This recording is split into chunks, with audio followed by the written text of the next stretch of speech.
از یک طرفش اون کس بود، از طرف دیگرش من بودم.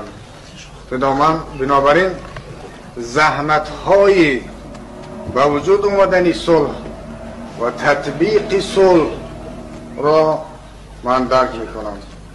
این آدم از همه چیزش گذشت، از همش، از کماندیرهایش گذشت، بعضی رهبرهای سیاسی که در اطرافش بودن گذشت، حتی در بعضی موردها از جانش گذشت. من مرد رو تعریف میکنم.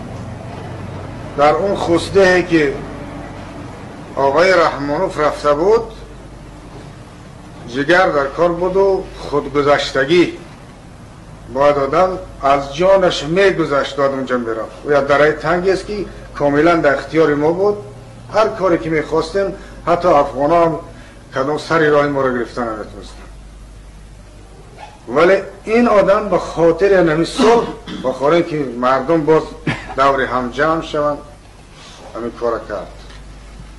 ما از اون آدم هیچ یکون خفگی، از اون آدم هیچ گونه ناراضگی نداریم.